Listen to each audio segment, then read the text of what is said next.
अस्सलाम वालेकुम नाज़रीन, मैं हूं अरसलान कोकर। आप देख रहे हैं प्रोग्राम असल बात। यहाँ पर दहशतगर्दी एक बार फिर सर उठा रही है, दूसरी तरफ उसके ताने बाने अफगानिस्तान और भारत से मिल रहे हैं।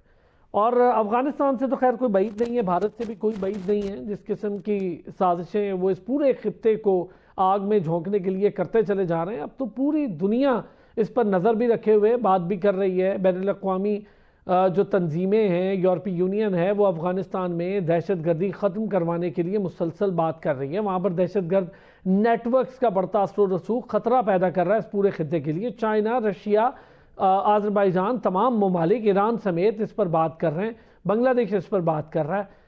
लेकिन एक नया गठजोड़ या नया नेक्सस है जो कि भारत एक खुद से दहशतगर्द मुल्क और अफ़गानिस्तान जिसमें दहशतगर्दी उरूज पर है और वहाँ की गवर्नमेंट उसको ख़त्म करने के लिए कोई इंटरेस्ट भी दिखाने को तैयार नहीं है। पाकिस्तान ने कोशिश बारहा करके देख ली कि बात कर लें, अब बहुत हो चुका है। पाकिस्तान अपने जवाब का हक महफूज भी रखता है और जवाब दिया भी जा रहा है। इस्लामाबाद कचहरी उसके होश कुशा इंकशाफात किए उसके मुलजिम ने, उसका जो हैंडलर था उससे बड़े होश कुशा इंकशाफात किए और उसका ताना बाना भी टीटीपी से यानी अफगानिस्तान से, और अफगानिस्तान के अंदर बैठे लोगों के ताने बाने और स्पॉन्सर भारत से मिलता है। और ये सीधी सीधी चीज़ें कुलभूषण यादव के दौर में हमने पूरी दुनिया को बताई थी, कोई मुश्किल नहीं है किसी को समझना। अब एक नया गेम चलाने की कोशिश की जा रही है। अफगानिस्तान ने भारतीय सरमायाकारों को मुख्तलिफ शोबों में 5 साल की टैक्स छूट देने की पेशकश की है।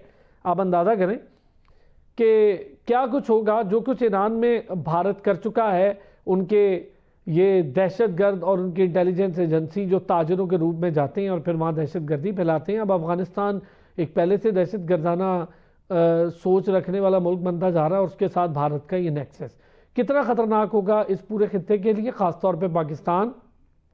हमें अपने बॉर्डर सिचुएशन और केपी सूबा उस पर भी बात करनी है। अभी हालिया आपने देखा कि जो कुछ एफसी हेडक्वार्टर में हुआ उसके ताने बाने भी अफ़गानिस्तान से जा मिले और वहाँ से जो हैंडलर्स होते हैं वो सारे बैठे भारत में होते हैं। आप जिस भी तंजीम का जिक्र कर लें, वो तहरीक तालिबान हो, वो कोई भी हो, वो सारों के पैसे प्रॉपर तरीके से इंडिया से वहाँ पहुँच रहे हैं। और ये कोई इल्ज़ाम नहीं है, ये सारे सबूत हैं। फिर अल्लाह ताला की तरफ से हो रहा है। बनियानुल मरसूस में थप्पड़ खाया पाकिस्तान से, वहाँ पर पहले राफेल गिरवाए, फिर दुबई एयर शो में तेजस गिरवाया। हमारे लिए, हम कभी भी इस पर खुशी का इजहार नहीं करते कि आप का पायलट या कोई उसमें जान की बाजी हारा, लेकिन अल्लाह ताला दिखा रहा है इनके जहाज़ों की दुनिया भर में रसवाई हुई, हजीमत उठाना पड़ी। बड़े बड़े ममालिक JF-17 के मुआहदों में इंटरेस्ट दिखाना शुरू कर रहे हैं और पाकिस्तान ने नो डाउट एक कमाल करके, जिसका जिक्र आपने कांग्रेस की रिपोर्ट में भी देखा कि कमाल किया पाकिस्तान ने उस जंग में। और ख़ाली यही नहीं हुआ, चाइनीज़ टेक्नोलॉजी पूरी दुनिया में पाकिस्तान ने भरपूर तरीके से मोहर सब्त करके मुतारिफ़ करवाई। लेकिन हम जहाँ पर ज़रा बातचीत करेंगे इन सारी चीज़ों को लेकर, ख़ास तौर पे दहशतगर्दी और उसके ख़ात्मे को लेकर, क्या मेजरमेंट्स या क्या स्टेप्स हमें उठाने होंगे। अब बहुत ज़्यादा होता चला जा रहा है, सर से ऊपर निकल रही है बात। भारत को हम जवाब तो दे रहे हैं, प्रॉक्सी वार के ज़रिए भारत यहाँ आ रहा है। एक ख़तरनाक वाक़या वाना में करवाना चाहते थे, फोर्सेस ने उसको बरवक्त कार्रवाई करके ख़त्म किया, बड़े ज़बरदस्त तरीके से उसको हैंडल किया और अल्हम्दुलिल्लाह वहाँ पर बड़े पैमाने पर नुकसान से बचाया। तमाम दहशतगर्द मारे गए और वहाँ भी ताल्लुक भारत से निकला, वहाँ भी उनके ताने बाने अफगानिस्तान और भारत से निकले। एक वो अनोखी बात नहीं है। जाफ़र एक्सप्रेस ले लें, बाकी वाक़यात ले लें।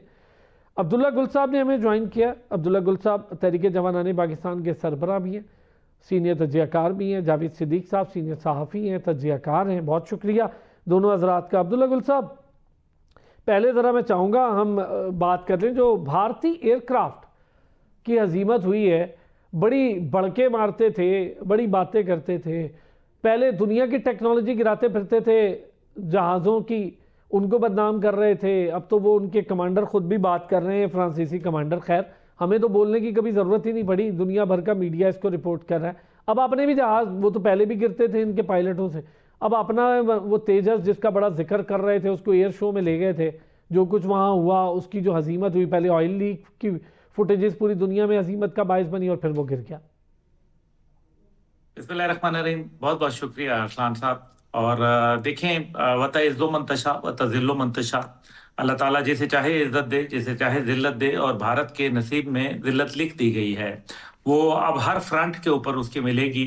और जिस तरह से आपने अपने बयानिया में भी बात की अफगानिस्तान के हवाले से, उस पर भी बात करेंगे। लेकिन तेजस के ऊपर 1981 से लेके ये जहाज इन्होंने बनाने शुरू किए और 2001 के अंदर इसकी पहली टेस्ट फ्लाइट हुई, वो भी नाकाम हुई। फिर 2015 में इसकी इंडक्शन हुई, बाकायदा इसको इंडियन एयरफोर्स का हिस्सा बनाया गया।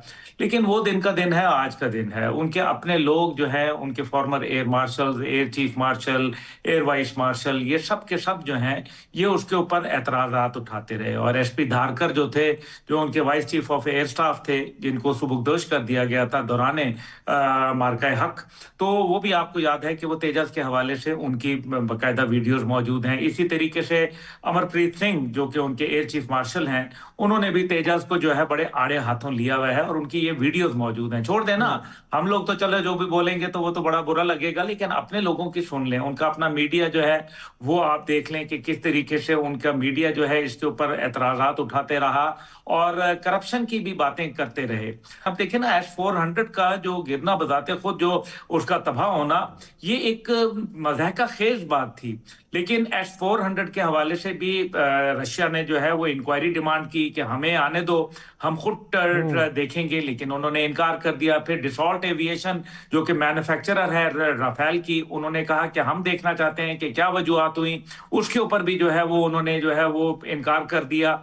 तो भारत का ये जो अब तमस्खर है, ये तो पूरी दुनिया में अब देख लिया। दुबई के अंदर पहले तो चलो कहते थे कि जनाब कुछ नहीं हुआ, वो तो भला हो डोनाल्ड ट्रंप का, जिसने जो है वो 8-0 का जो है वो इंडिकेशन एक दफा नहीं बल्कि मुतअद्दिद दफा दी और भारत के लिए जो है वो। लेकिन ये चिकने घड़े हैं, इनके ऊपर जो है जैसे ही वो ये फिसल जाते हैं, इनके ऊपर कोई बेइज्जती वगैरह का असर नहीं होता। लेकिन अब जो है अमली तौर पर देखें आप कि उनके पायलट्स की जिंदगी को खतरे में डालना, एक आदमी जिसने एयर शो में एक नाकिस और घटिया जहाज और एक मेरे ख्याल में इंफीरियर टेक्नोलॉजी को उड़ाया और वो जो है वो जहां बहाक हो गया उसके अंदर, तो फिर जो कि इंडिया को रिप्रेजेंट कर रहा था, नरेंद्र मोदी का जो ट्वीट आता है वो ये आता है कि वो तबले की थाप के ऊपर जो है वो हाथ से ताली बजा रहा है और ये 10 मिनट के बाद का ट्वीट है।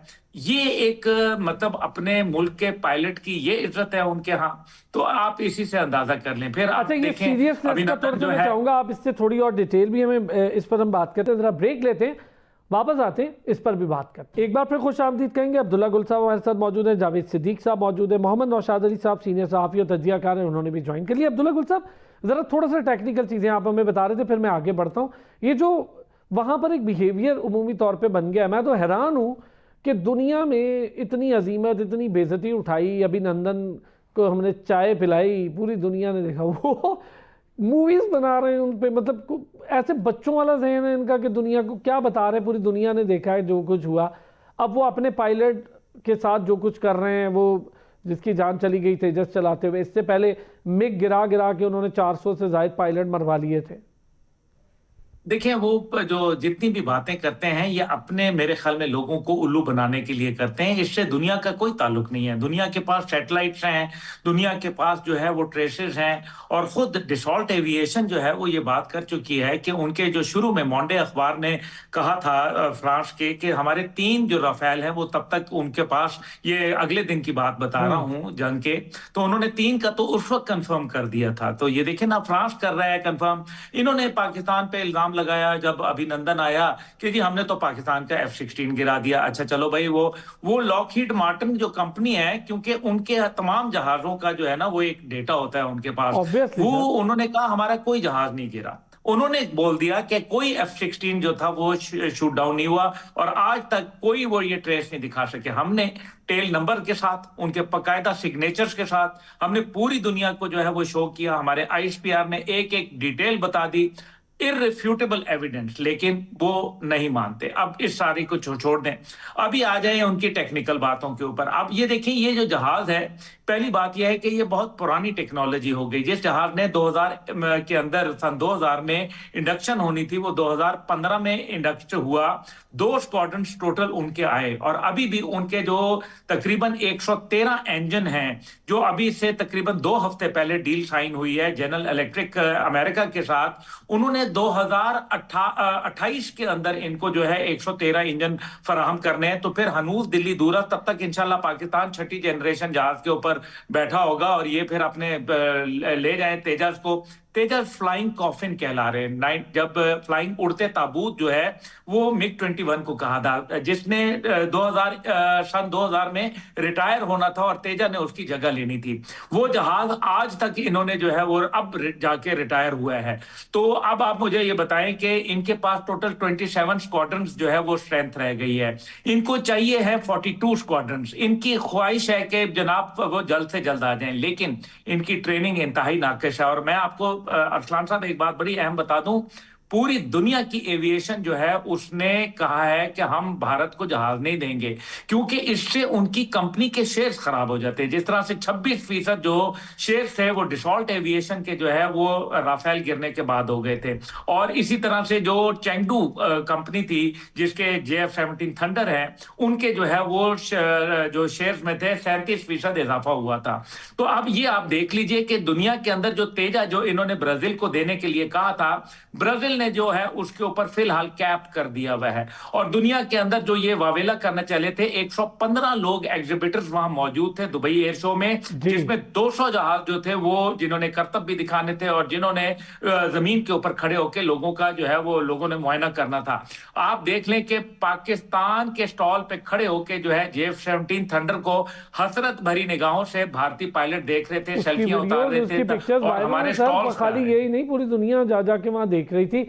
जावेद साहब, एक तो ज़रा बाद में इस पे बात करते हैं कि टेरर अटैक्स, इसकी एक मिलिटेंट्स का एक ख़ास टारगेटिंग हम देख रहे हैं कि कुछ टारगेट ऐसा अजीब तरीके से सीक्वेंस से कर रहे हैं पाकिस्तान को, और आप देख रहे हैं जैसे अफगानिस्तान से ताने बाने। इस पर हम ज़रा आगे बात करते हैं। पहले इस पर सर कि इतना वावेला, इतना शोर, पायलटों की ज़िंदगियाँ मुसीबत में डाली हुई हैं, फ़ौज ट्रेन नहीं है वहाँ पर। हमने देखा इलेक्शन के वक्त जो कुछ फ़ौज के ख़िलाफ़ वहाँ के लोगों ने उनके साथ जो कुछ किया, बहुत कुछ चीज़ें अब सामने भी आना शुरू हो गई हैं। और अभी हालिया ये एयर शो दुबई का आपके सामने है, और बढ़के आप देखें उनके जनरल की कि उन्हें सिंध चाहिए, वो कब्जा कर लेंगे। ओ भाई, पहले अपना तो इलाकों को सेफ कर लो।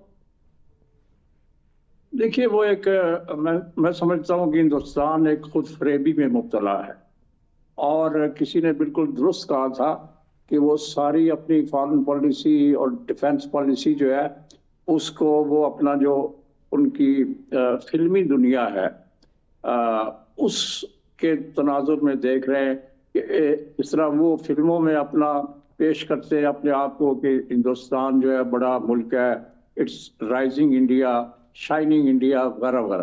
प्रोपेगेंडा की महाज पे वो बहुत फोकस करते रहे, और उन्होंने एक दुनिया में इमेज बनाया था पहले कि हम एक सेकुलर डेमोक्रेसी है। वो भरम जो है या वो जो नकाब है वो मोदी ने आके उतार दिया। उसने हिंदुस्तान को हिंदुत्व स्टेट बना दिया, और अब दुनिया भर के लोग कहते हैं, दुनिया भर की अक़वाम कहती हैं कि ये एक हिंदू स्टेट है जिसमें माइनॉरिटीज के साथ जुल्म हो रहा है। मुसलमान, सिख, दलित और दूसरे लोग जो हैं, क्रिश्चियन भी, वो सब वहाँ गैर महफूज है। और हर साल स्टेट डिपार्टमेंट अमेरिका का जो है एक रिपोर्ट शाया करता है जिसमें अक़लियतों पर हिंदुओं के मज़ालिम की पूरी तफसील जो है वो दी जाती है। तो हिंदुस्तान ने अपने ऊपर जो एक नकाब चेहरे पे ओढ़ा हुआ था कि हम एक बड़ी मुमलिकत हैं, वी आर राइजिंग, हमारा एक्सपोर्ट्स का जो है बहुत ज़्यादा एक्सपोर्ट्स हैं, हमारी किट्टी में इतने $1 मिलियन पड़े हुए हैं वगैरह वगैरह, इतने बिलियंस। तो वो सारी बातें अपनी जगह, लेकिन जब उनका पोल खुलता है जैसे ये दुबई एयर शो में हुआ, फिर पाकिस्तान के साथ जो उनकी फजा में मुठभेड़ हुई, उसके अंदर जो उनकी सुबकी हुई, जिस तरह उनके जहाज गिरे, और वो मोदी ने एक मरतबा पहले कहा था जब 2019 में हमारा उनके साथ टाकरा हुआ था, तो मोदी ने कहा कि हमारे पास राफेल होते तो हम पाकिस्तान को शिकस्त दे सकते थे। तो जो राफेल तैयारे भी आए हैं और उन्होंने भी उड़े और उन्होंने पाकिस्तान का मुकाबला करने की कोशिश की, तो वो बिल्कुल परिंदों की तरह गिरने लगे। सो मैं समझता हूँ कि ये हिंदुस्तान अपने प्रोपेगेंडे का खुद ही शिकार है। India is a victim of its own propaganda. और वो अपनी कमजोरियों को उन पर नजर नहीं कर रहा। उनकी ट्रेनिंग, उनकी टेक्नोलॉजी, उनका जो बेस है, डिफेंस प्रोडक्शन का जो इंडिया का बेस है, वो एक खराब और सब स्टैंडर्ड बेस है। सर इसलिए वो उससे जो भी ज़्यादा बड़ा उनका मेरा ख्याल है मसला ये है कि एक तो मैं जो समझता हूँ, इफ़ आई एम रॉन्ग तो आप लोग तो सीनियर है, करेक्ट कर दें नौशाद साहब, वो सारी ज़िंदगी मारते आए निहत्तों को, कत्लेआम करते हैं कश्मीरियों का, वहाँ पर अकलियतों को, और वो जो नक्सलवाद और ये जो 12 से 16 तहरीकें अब बड़ी स्ट्रांगली चल रही हैं उनसे अलहदगी, वो उन पर हमले करती आई है उनकी फ़ौज, या फिर वो शर करती आई है छुप कर प्रॉक्सी के ज़रिए, कभी श्रीलंका में तबाही फैला लो, कभी बांग्लादेश में ताजर बन के चले जाओ और फिर वहाँ बांग्लादेश में लोगों को उठा लो, गायब कर दो, नेपाल में तबाही कर दो, भूटान में तबाही कर दो, जिसके साथ दोस्ती करो उसका बेड़ा गर्क करो, यही दहशतगर्दी पाकिस्तान में वो ये छुप छुप के करते हैं। अब लड़ने की बारी आती है तो सारा कुछ एक्सपोज हो जाता है। ट्रेनिंग का बड़ा फुकदान है। जी जी, यकीनन। बिस्मिल्लाहिर्रहमानिर्रहीम, आप बिल्कुल दुरुस्त कह रहे हैं। असल मामला होता है प्रोफेशनलिज्म का। देखिए, ये शायद दुनिया की वाहिद आर्मी होगी जिसने MiG-21 को पहले जो है वो क्या उड़ते ताबूत, फ्लाइंग कॉफिन बनाया। फिर जैगुआर एक त्यारा था, उसको इन्होंने वो जैसे कह लीजिए खराब किया। फिर उसके बाद ये अब तेजाज इनके अपने जो है वो किसी काबिल नहीं है। जो सिचुएशन है वो आपके सामने है। उनके जो रफेल हैं, इन्होंने राफेल को फेल कर दिया। तो ये क्वालिटी सिर्फ जो इंडियन एयरफोर्स है, सर दो चीजें फेल हुई, इसका मुकम्मल नाम मुझे लगने लगा रॉ फेल, यानी इनकी रॉ भी फेल हो गई। मैं उस तरफ आ रहा था। इंडियन एयरफोर्स ने राफेल को फेल किया, लेकिन एक्चुअली जो है ना वो भारतीय रॉ जो है वो बुरे तरीके से फेल हो चुकी है। क्यों? ये कहने को तो बड़ी आसान सी बात लगती है, लेकिन इसके पीछे बहुत जो है ना वसी बैकग्राउंड है। देखिए होता क्या है, ये जो जो किसी भी मुल्क की इंटेलिजेंस एजेंसी, खासतौर पर जो प्रीमियर एजेंसी होती है ना, वो एक्चुअली ब्रेन का काम करती है।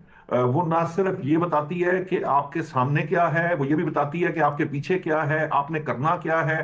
तो जो ब्रेन का काम है एक्चुअली उसके अंदर मैल फंक्शनिंग है। और वो मैल फंक्शनिंग इसलिए है कि वहां एक बहुत बड़ा जो उसको जो फंगस कह लीजिए, उसे कोई जैसे कह लीजिए बीमारी कह लीजिए, डिजीज कह लीजिए, वो लग चुकी है। वो है सुपीरियरिटी कॉम्प्लेक्स, और वो सबसे बड़ा प्रॉब्लम बन चुका है उसका। क्योंकि ये जो हिंदू बनिया बनिया जहनीत जो थी ना, जिसके बारे में आपको याद होगा, पहले हमें लगता था कि ये सिर्फ ऐसी लिखी पड़ी बातें बड़ों ने जो है ना वो बस थोड़ा सा मुतासिब होकर लिख दिए हैं। बहुत सारे लोग ये समझते हैं कि बनिया ज़हनियत कहना को मुनासिब नहीं है, और जो लिबरल्स हैं वो ये समझते हैं कि जी इस किस्म के जो नोशंस नहीं बात नहीं करनी चाहिए उन पे। लेकिन एक्चुअली मैं आपको बताऊं, ये जो सारी इस तरह की ये जो कहते हैं ना कि एक कॉमन इंटेलेक्ट होता है मुख्तलिफ जो कौमों के बारे में और उनकी जो मुख्तलिफ बरादरियां हैं उनके बारे में, ये यूजली जो है ना सच साबित होता है। उसकी रीजन ये होती है कि ये बड़ी मुद्दतों के बाद, जो एक्सपीरियंस के बाद ये नोशंस डेवलप होते हैं। और जो नोशन हिंदू बनिए के मुतालिक है ना, वो बनिया जहनीत जो है वो आज की नहीं है, वो सदियों पुरानी है। और सदियों पुरानी ये जहनीत जो है, ये जिस वक्त उनको इस पे मार पड़ना शुरू हुई तो उन्होंने प्रोपेगेंडा का सहारा ले लिया। अब वो फिल्में बनाते बनाते वो इस हद तक आगे बढ़ चुके हैं कि वो उनको लगता है कि जो कुछ हम फिल्म में दिखा रहे हैं यही हकीकत है। आप देखिए कि वो ओपनली, मतलब दिलचस्प ये बात है, वो बिल्कुल ओपन होकर बलूचिस्तान के अंदर अपनी जो इंटरफेरेंस है वो अपनी फिल्मों में दिखाते हैं। ओपन, बिल्कुल ओपन, बगैर किसी उसके शर्म के या झिझक के। फिर वो यहां तक कि उनके लोग जो हैं, उनके जो बड़े बड़े जो फौज के एक्सपर्ट्स हैं, जो एक्चुअली रिटायर्ड फौजी हैं, वो बड़े जिसे कह लीजिए बबांगे दहल जो है वो गुफ्तगू करते हैं हमारी सियासी जमातों और उनकी सपोर्ट और उनको इस्तेमाल करने के बारे में। ये बड़ी अजीब सी बातें हैं जो अदरवाइज दुनिया के किसी और खित्ते में या अदरवाइज दुनिया के लिए एक्सेप्टेबल नहीं है। फर्क सिर्फ ये है कि वो हिंदू बनिया जो है उसने एक नेटवर्क ऐसा डिजाइन किया पूरी दुनिया के अंदर इंटरनेशनल, जहां वो उनको उनकी जिसे कहते हैं ना उनको फैसिलिटेट करते हैं, उनके फैसिलिटेटर हैं। और इस सारे में इसराइल जो है वो बहुत हेल्पफुल है। क्योंकि सर यही मॉडस ऑपरेंडी उन्हीं की है, सेम मॉडस ऑपरेंडी है। यस ऑफ कोर्स, इसराइली बिल्कुल इसी तरह पे काम करते हैं। आप देखिए कि दुनिया की सबसे छोटी और तेज एजेंसी जो है वो मोसाद है। क्यों? इसलिए कि वो जो जो अपने उनके जो जैसे कहते हैं ना, पे रोल पे लोग कम होते हैं, लेकिन वो दूसरे तरीकों से लोगों को हायर करके मुख्तलिफ जराए से, जिसमें इखलाकी भी मौजूद है और गैर इखलाकी भी मौजूद है और हर तरह का हरबा मौजूद है, उसके जरिए फिर वो काम लेते हैं। अब ये जो मॉडस ऑपरेंडी आप जिसने बात की है ना, ये दोनों का इसलिए एक है कि असल में इसराइल का उस्ताद और भारत का उस्ताद है इसराइल, और ये दोनों मिलकर पूरी दुनिया के साथ ये कर रहे हैं। ये सिर्फ एक पाकिस्तान का मामला नहीं, पाकिस्तान तो अल्टीमेटली इसराइल की आंखों में बहुत खटकता है, भारत की भी प्रॉब्लम है, और इस तरह से उनका एक नेचुरल अलायंस बना हुआ है। लेकिन अब जो एक आवाज दुनिया भर में उठना शुरू हुई है, आप देखिए कि भारतीयों के बारे में, इंडियंस के बारे में एक नफरत की, जिसे कहते हैं ना, एक कैंपेन स्टार्ट हुई हुई है इनकी गंदगी से मुतल्लिक, इनके तौर तरीकों से मुतल्लिक, इनका जो सिस्टम है उसके मुतल्लिक, और इंडिया के ऊपर बड़ी बात की जाती है इंटरनेशनली। रीजन बिकॉज कि ये अपने आप को पोर्ट्रे कुछ करते थे, अंदर से कुछ निकले। फिर इनके बारे में एक तासुर दुनिया के सामने जो कायम किया हुआ था कि हम कोई यहाँ की कोई पावर है और हम इस खित्ते के चौधरी हैं, वो पाकिस्तान ने बुरे तरीके से तबाह करके रख दिया, जिसे कहते हैं ना, बिल्कुल जमी बोस कर दिया। जब वो जमी बोस हुआ तो अल्टीमेटली ये हुआ कि असल चेहरा भारत का सामने आया, और अब दुनिया उन पर थू थू कर रही है। और जो उसमें ये जो सारी नाकामी है, एक्चुअली रॉ की नाकामी है। ये जो रॉ के फेल होने की वजह से इंडिया फेल हो रहा है आज। अच्छा, और खाली नौशाद साहब एक कमेंट इस पे कि खाली ये ही एक इशू नहीं जहाजों का, सबसे ज्यादा दुनिया का अनसेफ न्यूक्लियर प्रोग्राम है, ब्लैक मार्केट में इनका यूरेनियम बिक रहा है, ये सबसे खतरनाक बात है। और दूसरा जी, अगर आप वहां पे खवातीन देखें, गुफ्तगू करती हैं जी बिल्कुल, खवातीन की इज्जतें महफूज नहीं है, कितने सिटिंग आर्मी चीफ गुफ्तगू करके बयान देते हैं जी, और वो उस पे दुनिया को अब देखना नहीं चाहिए। ये एफएटीएफ की तो ग्रे लिस्ट, क्या ब्लैक लिस्ट में होने चाहिए ये, फोर्स होने चाहिए। अभी तो ये आप देखिए कि ये आपको याद होगा, ये भी कोई 50-55 करोड़ डॉलर की एक बात हो रही है, जो एक इंडियन साहब जो है वो लेके वहां से न्यूयॉर्क से और इधर उधर से इकट्ठा करके गायब हुए हुए हैं। इसी तरह एक खातून है, उनके बारे में तहकीकात हो रही है, जो इंडियन नजाद हैं, और वो बहुत बड़े फाइनेंशियल ट्रांजेक्शन में जो ट्रांजेक्शंस जो हैं उनके अंदर इन्वॉल्व हैं। और ये जो अभी रूस वाला मामला आपने देखा है कि जो तेल लेने वाला एक कंपनी जो है अंबानी साहब की, वो जो कंपनी है वो बड़े पैमाने पे रूस की वो जो है ना तेल की खरीदारी कर रही है, और वो बैठे हुए घर बैठे सिर्फ जिसे कह लीजिए कि रूस से तेल जो है वो सप्लाई करने के लिए दुनिया के मुख्तलिफ ममालिक को सप्लाई कर रहे हैं। वो रूस इंडिया को तेल दे रहा है और वो दुनिया को सप्लाई कर रहे हैं और पैसा कमा रहे हैं और इकट्ठा कर रहे हैं। तो ये जो अब जब ये खुलना शुरू हुआ है ना मामला, जैसे जैसे ये खुलता चलेगा, यकीनन वो खुद एफएटीएफ की जो है ना ब्लैकलिस्ट में जाएगा। ठीक है, ये कोई दूर नहीं है ये दिन भी, और हम तो दुनिया को बता रहे हैं, पहले हम बता रहे थे, समझ नहीं आया तो कनाडा को जब पता लगा तो फिर अब वो बताना शुरू हो गया। अब अमरीकी अदालतों में, यूके में सिखों का कत्ल, अकलियतों का कत्ल, अब भारत के अपने अंदर ख़वातीन की इज्जत महफूज नहीं है। पूरा भारत एक अलग तरीके से पूरी दुनिया में पोर्ट्रे हो रहा है। फॉरनर्स के जाने के लिए वहाँ पर एडवाइजरियाँ जारी हो रही हैं। अब आते हैं ज़रा हम दहशतगर्दी के मामलात को लेकर उस पर करेंगे बात एक ब्रेक के। एक बार फिर खुश आमदीद कहेंगे। जैसे कि मैंने कहा था, ज़रा दहशतगर्दी का नासूर एक बार फिर सर उठा रहा है, इसका कलाकमा किया भी जा रहा है, लेकिन मुकम्मल तौर पर इसके सफाई के लिए किन चीज़ों की हमें ज़रूरत है, इस पर ज़रा बात करेंगे। अब्दुल्ला गुल साहब, सिक्योरिटी फोर्सेस अपना काम कर रही हैं, बन्नू हो, एफसी हेडक्वार्टर का हमला हो, इस्लामाबाद कचहरी का मामला हो, जहाँ से दहशतगर्द पकड़े जा रहे हैं, उनके हैंडलर्स पकड़े जा रहे हैं, ताने बाने बड़ा क्लियर है। जैसे BLA के ताने बाने क्लियर है कि वो भारत के साथ है, वो तो खुद इसको मानते भी हैं, और उसको अब अमेरिका ने भी एक्लेम टेररिस्ट एक तंजीम करार दे दिया। यहाँ पर आलमी तंजीमें भी अब परेशान हैं टेररिज्म को लेके। ये ममालिक China, Russia, Azerbaijan, Iran, Bangladesh, इनके अपने मसाइल, खाली हम नहीं है, सारे ये परेशान है भारत। और एक अजीब काम हुआ है इसी सारी सिचुएशन को लेते हुए कि जो भारत और अफगानिस्तान के तिजारती मामलात, उन्होंने ताजरों को 5 साल की छूट की पेशकश कर दी है, उनके जो अभी वजीर तिजारत हैं। ये क्या मामला है सर? अरसलान साहब, देखें, बात यह है कि कोई बात नहीं, उन्होंने बांग्लादेश के लिए भी, आपको याद है कि बहुत कुछ किया था। अफगानियों का तो काम ही लूटना है, वो लूटते रहेंगे। इनको अच्छा है, ज़रा अब कंसेशनल फ्लाइट्स चलेंगी, थोड़ा सा भारत का पैसा जो है वो इधर उधर इस्तेमाल होगा, बनिए की जेब के ऊपर जो है वो ज़रा वजन पड़ेगा। तो ये क्या हुआ अंजाम बांग्लादेश के अंदर? भारत का जो तमाम जो इंटरेस्ट था, जो पॉलिटिकल था, डिप्लोमेटिक था, मिलिट्री था, फाइनेंशियल था, सब का सब जो है वो जो है खलीज बंगाल में डबो दिया अल्हम्दुलिल्लाह 2 कौमी नजरिए ने। अब इसके बाद जो है इनकी बारी जो है वो अफगानिस्तान की है। अफगानिस्तान में इनके आबाओ अजदाद ने नाम रखा था, वहां पहाड़ी सिलसिला है हिंदू कुश, हिंदू को कुचलने वाला। वो हमने तो नाम नहीं रखा, वो तो अफगानिस्तान के अपने आबाओ अजदाद ने रखा है। आप देखें कि कैसे होता है, कोई फिक्र ना करें। लेकिन फिक्र वाली बात जो है वो ये है कि पूरी दुनिया, आपने यूरोपियन यूनियन का जिक्र किया, आपने मुख्तलिफ यूनाइटेड नेशन की रिपोर्ट्स का जिक्र किया, उसमें 2 दर्जन तंजीमों का जो है वो जिक्र किया हुआ है। फिर अभी जो मजहबी आज़ादी के ऊपर यूनाइटेड नेशन की रिपोर्ट आई, जावेद सदीक साहब ने उसका जिक्र किया। इसी तरीके से जो है वो देखें, मसला यहाँ ये नहीं है। मसला ये है कि इन रिपोर्टों के आने के बाद भारत के साथ लोगों ने सिफारती ताल्लुकात खत्म कर लिए। क्या भारत के साथ अमेरिका ने दिफाई डील साइन खत्म कर दी? क्या उनको मोस्ट फेवरेट नेशन का खिताब ले लिया गया? क्या नेट सिक्योरिटी प्रोवाइडर का उनसे जो है वो टाइटल ले लिया गया? क्या भारत के साथ जो है वो दुनिया ने अपने किसी ने उनको खतूत लिखे इस मामले में? अपने सफारतकार उन्होंने बुला लिए, एहतजाज रिकॉर्ड कराया? जवाब है नफी में। अब हम ये किसको साबित करा रहे हैं कि जी बीएलए के पीछे वो हैं, मजीद ब्रिगेड के पीछे वो हैं, टीटीपी के पीछे वो हैं, जमातुल अहरार के पीछे वो हैं, इसी तरीके से दीगर जो जैसे अदल के पीछे उनका हाथ मिलता है। कौन है जिसके पीछे भारतीय? अभी आप 78 लोगों को पकड़ा गया ईरान के अंदर, जब वो जासूसी कर रहे थे भारत के लिए, जब वो इजराइल ने उन पर हमला किया हुआ था। अब आप देख लीजिए, उसके नतीजे में पाकिस्तान की जो एक डिप्लोमेसी थी वो कामयाब हुई, और तशक्कुर पाकिस्तान के नारे उनकी असेंबली में लगे। उनको भी अंदाजा हुआ कि भारत जो है वो किसी का सगा नहीं है। अब मसला यहाँ ये नहीं है, मसला यहाँ ये है कि इन सब के बावजूद भारत के ऊपर किसी किस्म की कोई पाबंदी आयद नहीं हो रही। हमने ऐसे ही चलना है। अगर हमने ऐसा चलना है तो फिर हमने अपने जो मामलात हैं उनको सोचना होगा।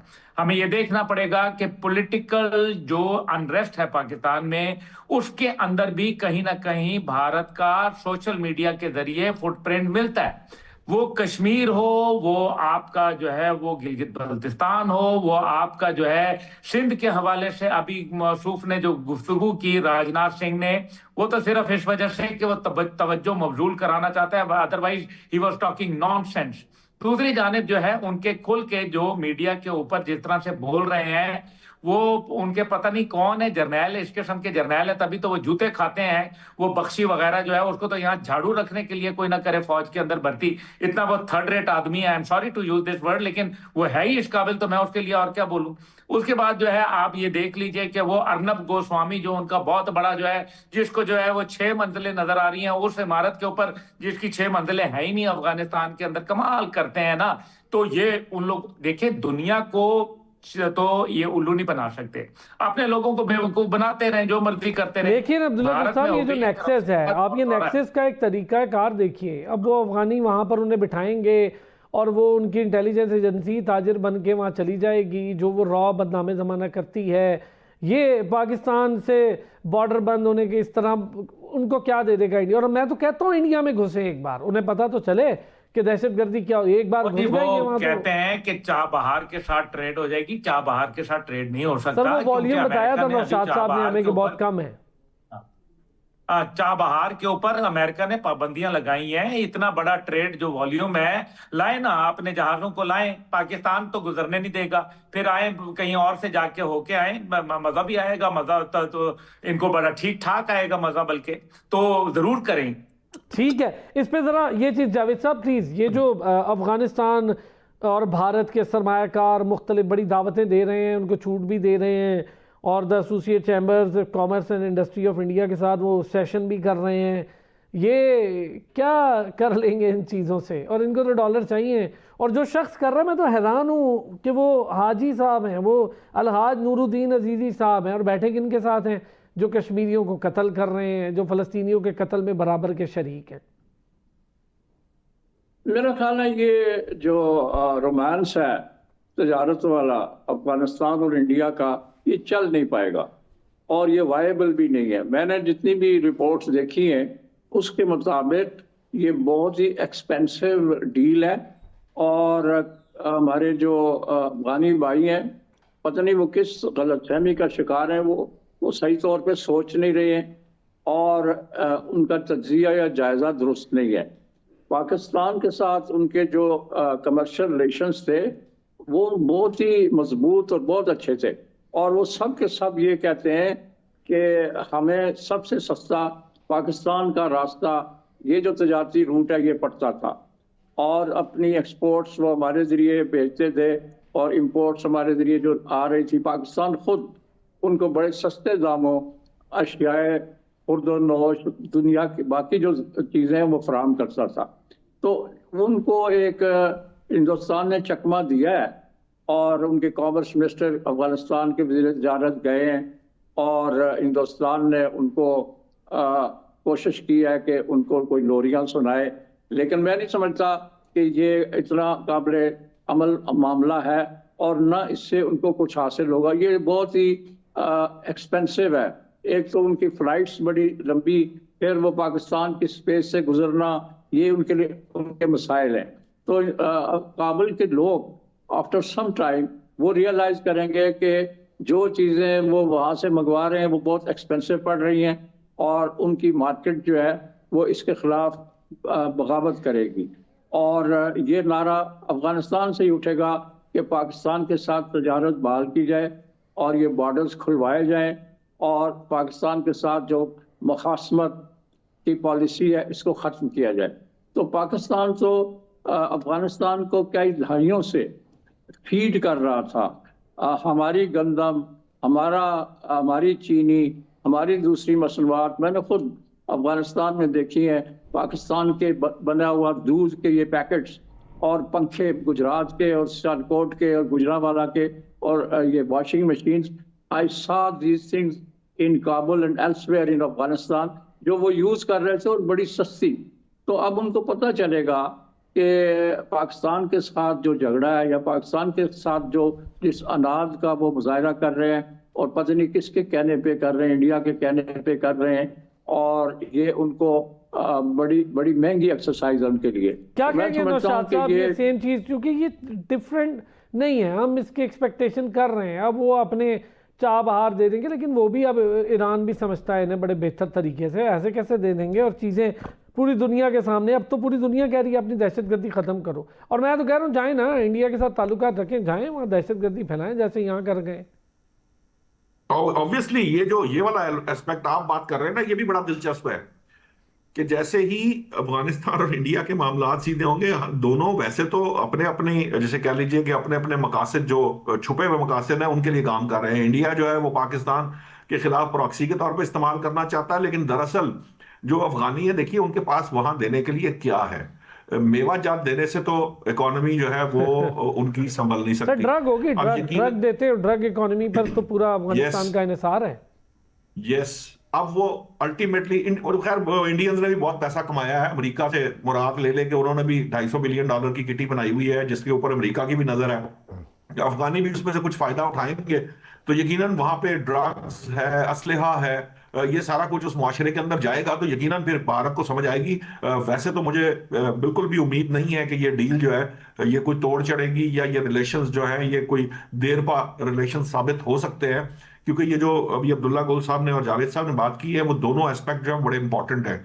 एक तो पहली बात ये होती है कि दुनिया के अंदर जब भी तजारत की जाती है तो ये अंडरस्टूड बात है कि आप उसको फिजिबल कैसे करते हैं, टैरिफ्स क्या है, ये बड़े अहम मामलात हैं। आप ये पूरे का पूरा सीपैक जो है ये जो बनाने का, इस पे $45 बिलियन या इससे ज्यादा की अब इन्वेस्टमेंट की बात है, ये चाइना ने इसलिए किया कि उसकी जो है ओवरऑल 39% जो है वो फ्रेट रेट जो है वो कम होता है। तो जो अफगानिस्तान एयर के जरिए काम करना चाहता है भारत से, ये उसके लिए फिजिबल नहीं है, ना उसको उन रेट्स पे मिल सकता है जो पाकिस्तान से मिलता है। तो अल्टीमेटली जब अफगानिस्तान के अंदर महंगाई बढ़ेगी, जब अफगानिस्तान के अंदर ये मामलात शुरू होंगे, और फिर अफगानी जो है, जो आज तक करते आए हैं हमेशा से, जब से जो मतलब जितनी को नॉन हिस्ट्री हमें पता है, वो जो कुछ कर रहे हैं, जब वो भारत के साथ करना शुरू करेंगे, क्योंकि उसके बगैर उनका सर्वाइवल ही नहीं है, तो क्या इंडिया उस मामले के अंदर जो है वो आगे बढ़ेगा? कभी भी नहीं बढ़ पाएगा, क्योंकि उनके अंदर भी, भारत के अपने अंदर इतनी आवाजें उठेंगी कि उनके लिए ये हैंडल करना मुश्किल हो जाएगा। और अफगानिस्तान में ये जो जावेद साहब ने बात की, बड़ा इंपॉर्टेंट एस्पेक्ट है कि देखिए अफगानिस्तान के अंदर ये जो इस वक्त अफगान तालिबान रजीम है, ये को पूरे अफगानिस्तान के ऊपर हुकूमत नहीं कर रहा। बहुत थोड़े से ये इलाके जितने पर। हिस्से में, हाँ जी, जितने हिस्से में ये कर रहा है उसके बाहर जो है वो सारी ताकतें जो हैं वो मुज्तमे हो रही हैं। वहां पर अफगान तालिबान के खिलाफ एक्शन शुरू हो चुका है। बहुत सी जगहों पे कब्जा छुड़ाया भी गया है। 2 से 3 जगह ऐसी हैं जहां पे जो उनकी नेशनल फोर्स है उसने, और एक जगह पे इनका जो अपोजिट ग्रुप है उसने इनका कब्जा वहां से छुड़ाया है मुख्तलिफ इलाकों के अंदर। तो जब ये जो मूवमेंट्स शुरू होंगी तो अल्टीमेटली जो ये अफगान तालिबान रजीम है वो इस पोजीशन में नहीं रहेगा कि वो जो है ना वो सर्वाइव कर सके, पहली बात। दूसरी बात, वो भारत के साथ मामलात को आगे चला सके। एक छोटी सी चीज इस पे जावेद साहब कमेंट कीजिएगा, फिर मैं जरा ब्रेक के बाद आके पूरा दीगर मामलात पे बात करूंगा कि आप जहां पर पीस नहीं है, इंफ्रास्ट्रक्चर नहीं है, वहां क्या ऑफर करेंगे दुनिया को? सिक्योरिटी के मसाइल में कौन करता है बिजनेस? जी हाँ, ये एक वक्ती मामला है, और इसमें बेसिकली इंडिया का तो इंटरेस्ट ये है कि पाकिस्तान के ऊपर प्रेशर बिल्ड करना, और अफगानिस्तान की जो मौजूदा तालिबान हुकूमत है वो भी हमारे साथ एक अनाद रखती है, और ये एक उनकी एक वक्ती तौर पर एक अरेंजमेंट है, और ये वायबल नहीं है, काबिल अमल नहीं है, ये चल नहीं सकेगा। सारे जो एक्सपर्ट्स हैं इकोनॉमी के, कॉमर्स के, ट्रेड के, वो समझते हैं इस बात को। खुद अफगानी जो ट्रेडर्स हैं वो बेशक अनपढ़ हों, लेकिन उनके अंदर सेंस है ज़रूर, और वो भी ये कह रहे हैं कि ये सारा मामला ऐसे ही दिखावे का है और ये लॉन्ग टर्म पे नहीं चलेगा। सो मैं समझता हूँ कि ये अफगानियों को भी इसका बड़ा बिटर एक्सपीरियंस होगा, और इंडिया को भी बहुत जल्द ये मज़ा चखा दिया जाएगा कि आप क्या कर रहे हैं। अभी तक तो उनकी वो जो स्ट्रेटजी थी पहले के कॉन्सुलेट्स के ज़रिए अपने, और सफारतखानों के ज़रिए, और रा के एजेंट्स के ज़रिए पैसे दे के पाकिस्तान के ख़िलाफ़ वो इनको मुख्तलिफ तंजीमों को इस्तेमाल कर रहे थे। लेकिन जब ये इसमें पाताल में उतरेंगे और जब इनकी इंटरेक्शन बढ़ेगी, और ख़ासतौर पर तजारती मामले में, तो सारा कुछ जो है वो सामने आ जाएगा, ये एक्सपोज हो जाएंगे एक दूसरे के ऊपर। और मुझे लगता है कि इनके दरमियान इसी से बहुत ज़बरदस्त बिटरनेस पैदा होगी, और ये जो अपने दोस्तियों की बातें करते हैं, अलायंस की बात करते हैं, कॉमर्स और ट्रेड को बढ़ाने की बात करते हैं, ये महज एक ख्वाब है। ये सर एक लॉलीपॉप है। मैं तो कह रहा हूँ बहुत अरसे से, कई दोस्त इस पे बात करते हैं, मैं उन्हें भी कहता हूँ एक बार ज़रा इन्हें घुस लेने दें अपने मुल्क। हमने 45 साल रखा, इज्जत दी, माशरे में जगह दी, घरों में जगह दी, जो कुछ यहाँ हुआ वो आज तक हम भुगत रहे हैं, और उसी का खात्मे के अब पीछे हैं। ये ज़रा दें ना जगह, इनका तो पहले ही बड़ा मसला है, इनके तो यहाँ पहले ही बड़ी मामलात चल रहे हैं भारत में, तो ये जाएंगे तो लग पता जाएगा फिर जगह जगह जो कुछ हो रहा होगा।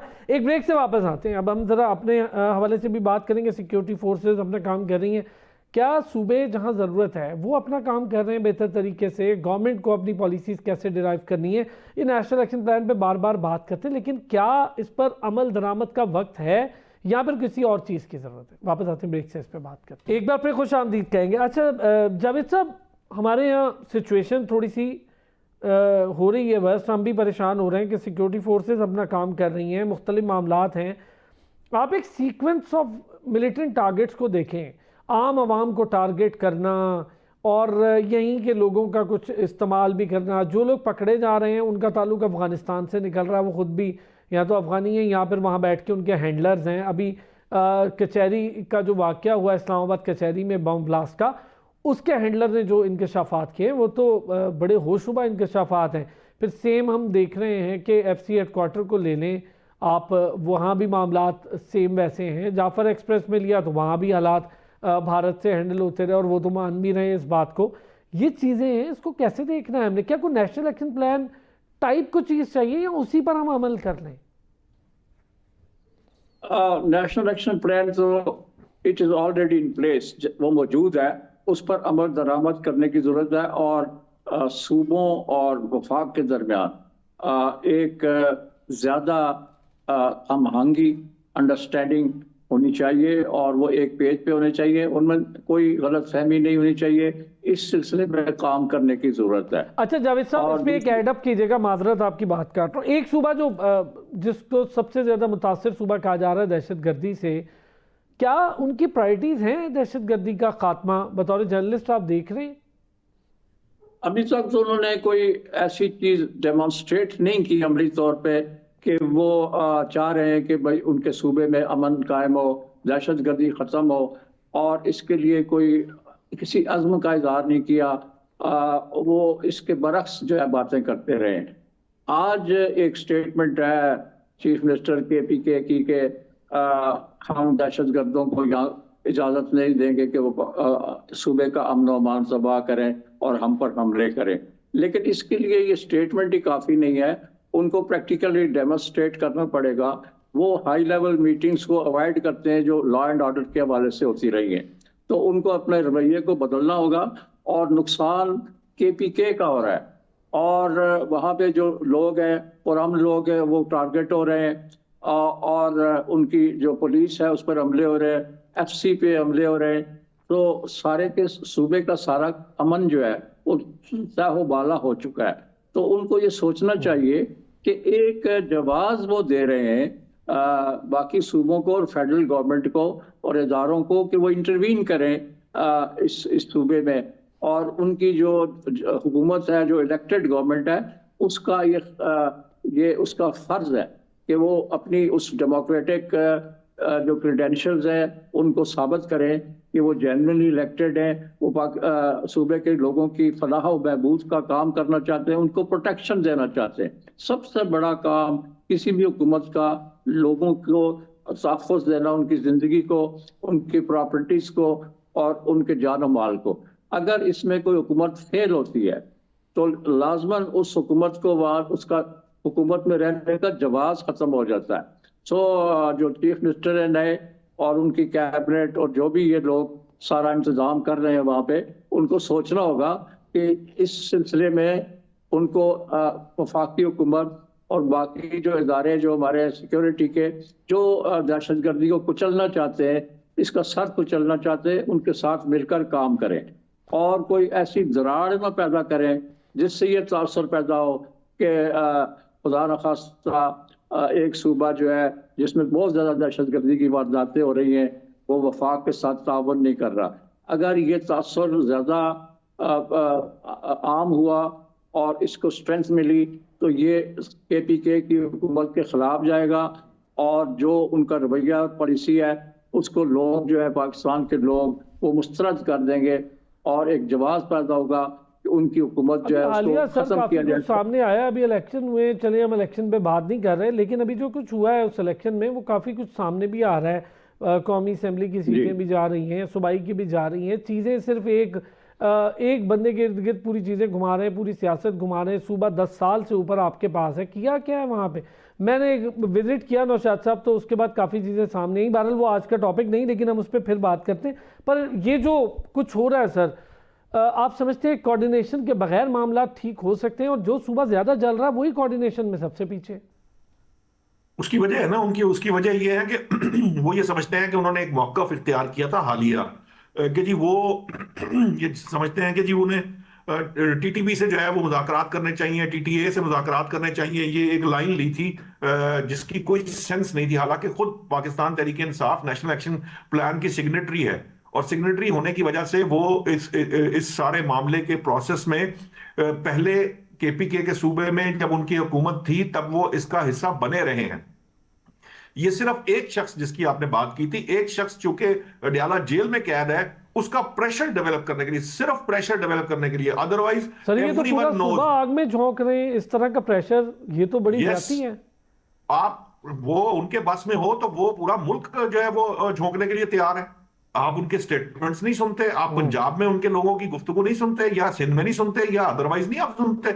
बड़ी क्लियर बात है उनके लिए तो वो जो कुछ है वो सिर्फ एक शख्स है। इसी वजह से उन्होंने अपनी पॉलिसी के अंदर तब्दीली की, और वो पॉलिसी जब तब्दील हुई उसके बाद ही इस मुल्क के अंदर दहशतगर्दी दोबारा जो है ना उसने सर उठाना शुरू किया। उससे पहले तकरीबन दहशतगर्दी खत्म हो चुकी थी।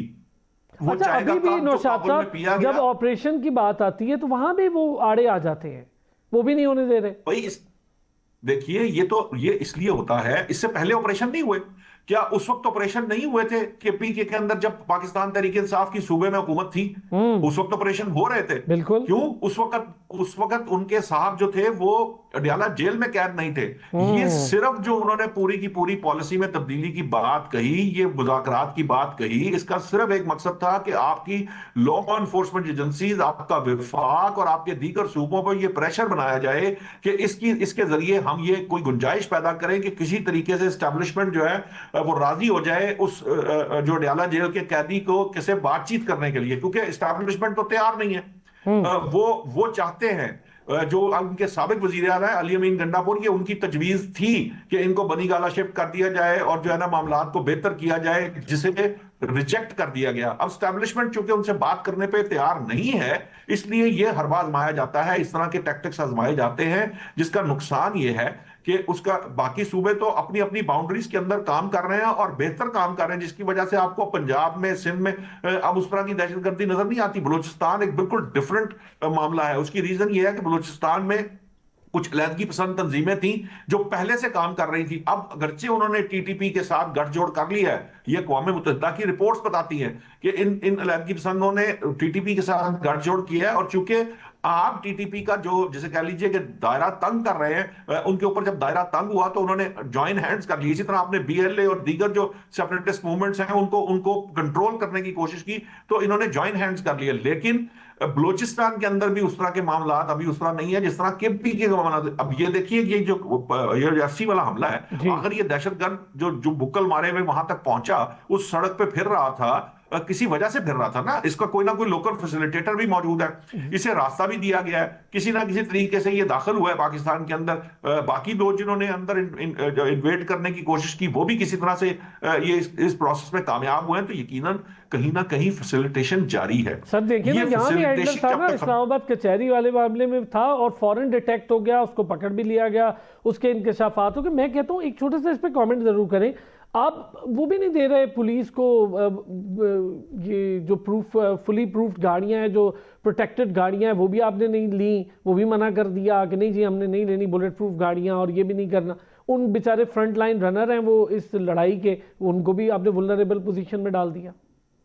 इससे ज्यादा ये बिल्कुल वाज़ेह मिसाल है, जो कुछ मैं कह रहा हूं ये उसको कॉम्प्लीमेंट करता है क्लियरली, ये उसकी तस्दीक करता है कि उनका मकसद जो है वो ये नहीं है कि केपीके के अवाम की जिंदगी बचाई जाए। वरना वो मैं कहता हूं वो 2 साल पुरानी गाड़ी थी, 6 साल पुरानी भी होती है, और उनको पता होता है कि ये गाड़ी जो है ये हमारे किसी एक पुलिस वाले की जान भी बचा सकती, लॉ एनफोर्समेंट एजेंसी के किसी एक बंदे की जान बचा सकती। तो वो ये कैसे हो सकता है कि वो वजीर आला उसको इनकार कर दे? वो इंटरनेशनल स्टैंडर्ड के ऊपर प्रॉपरली जैसे कह लीजिए उसको क्वालिफाई करने वाली गाड़ियां क्वालिफाइड है। ली ना बलूचिस्तान ने तो कहा कि हमें दे दें, उन्होंने कहा हमें दे दें। yes, उनको तो कोई प्रॉब्लम नहीं है। उसके वजीर आला को यह दर्द है कि मैंने अपने अवाम को अपनी लॉ एनफोर्समेंट एजेंसी के किसी एक जवान की जान भी अगर बच रही है उन तमाम गाड़ियों से, तो मैं समझता हूं कि उनकी कीमत जो है वो उससे ज्यादा है उस जान की। थैंक यू नौशाद साहब, वक्त की कमी थी sir, thank you so much. Naushad Ali साहब thank you so much, Javed Siddique साहब का शुक्रिया, अब्दुल्ला गुल साहब हमारे साथ रहे, उनका भी शुक्रिया। कल फिर होती है आपसे मुलाकात, अपना ख्याल रखिए।